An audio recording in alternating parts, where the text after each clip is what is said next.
Prezados amigos, que a graça de Deus esteja na sua vida e na vida da sua família.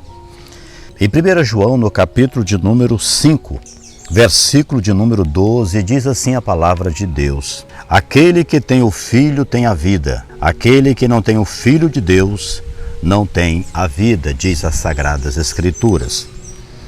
Quando nós olhamos também João no capítulo de número 3 e o versículo de número 36, diz assim a Bíblia Sagrada: por isso quem crê no Filho tem a vida eterna, o que todavia se mantém rebelde contra o Filho não verá a vida, mas sobre ele permanece a ira de Deus.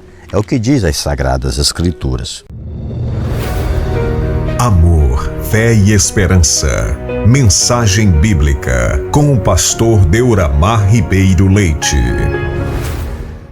No primeiro texto que nós lemos, meus amados amigos, ouvintes da palavra de Deus, aquele que tem o Filho tem a vida, aquele que não tem o Filho não tem a vida. A palavra de Deus é bem clara. E quem é este Filho? Jesus. Porque Deus amou o mundo de tal maneira que deu o seu Filho unigênito para que todo aquele que nele crê não pereça, mas tenha a vida eterna, diz a palavra de Deus, a Bíblia. Há séculos, um determinado senhor muito rico na Europa, ele trabalhava com obras de artes, quadros. Ele era muito rico e ele tinha apenas um filho. E um dia esse filho dele viajou para uma determinada cidade bastante longínqua, juntamente com um amigo. E durante o trajeto eles sofreram um acidente. E aquele filho único daquele senhor, muito rico na Europa, veio a falecer. E como era difícil naquela época a questão de transportar o corpo, a questão de funerária, acabou sendo sepultado lá mesmo, até devido à gravidade do acidente. O corpo daquele jovem ficou bastante estragado. E aquele colega dele, muito triste, sem saber como poderia trazer a notícia ao pai, não tinha comunicações em alta velocidade como tem hoje. Aquele amigo resolveu fazer um quadro. Ele não era pintor, mas ele desenhou um quadro e ele botou numa moldura e mandou para o pai daquele jovem. Um bom tempo depois o quadro chegou até as mãos daquele senhor, muito triste, muito abatido por ter perdido o seu filho, o único filho que ele tinha, o qual iria herdar todas as riquezas daquele moço. Ele, bastante triste, ele chamou o seu servo, o seu mordomo, e falou para ele: olha, no dia que eu morrer, eu quero que você organize todas as minhas riquezas, os meus quadros, e você faça um leilão.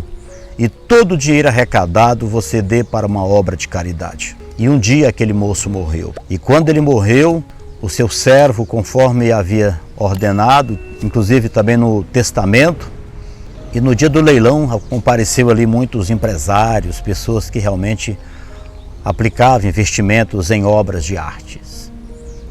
E quando deu início ao leilão, o primeiro quadro a ser leiloado era aquele quadro do filho, porque para o pai era o quadro mais importante que ele tinha. Apesar que aquele quadro não havia sido pintado por um pintor de renome, não tinha assinatura que atestava a veracidade e o valor daquela obra. E muitos olhavam ali e não davam muito crédito nem valor àquela obra. Porém, quando iniciou o leilão, foi o primeiro quadro a ser leiloado. Ninguém dava nada, não havia nenhum valor que pudesse iniciar aquele leilão. E o responsável pelo leilão continuava leiloando as obras, ou aquela obra, aquele quadro, mas não aparecia. De repente alguém levantou as mãos e disse: eu vou dar tanto neste quadro. E quando ele iniciou ali, ainda deu continuidade ao leilão, não apareceu mais ninguém que pudesse dar um valor, e era um valor alto. O responsável pelo leilão bateu o martelo e deu a obra como vendida, e naquele momento encerrou o leilão. E todos ficaram preocupados e disseram: mas como vai encerrar o leilão? Se começou agora e o primeiro quadro foi leiloado. Aí o responsável pelo leilão disse: não, esta obra aqui tem um testamento. E no testamento consta que quem conseguisse comprar o quadro, o primeiro quadro do leilão, levava todos os outros quadros, todas as outras obras. Porque quem tem o filho tem as outras coisas. E aquele quadro quem comprasse o quadro levava as outras obras. Então quem tem o Filho tem a vida. Quem tem o Filho tem tudo. E é isso que diz João no texto que nós acabamos de ler em 1 João, no capítulo 5. Aquele que tem o Filho tem a vida. Aquele que não tem o Filho de Deus não tem a vida. Quem comprou aquele quadro levou todos os outros quadros. E aquele quadro, para o dono daquela obra, era o quadro mais importante, porque era o quadro do seu filho, que revelava a existência de seu filho. Era a obra mais importante para aquele Senhor. Jesus é o mais importante do Pai. Quem tem o Filho de Deus tem a vida. Quem tem Jesus tem tudo.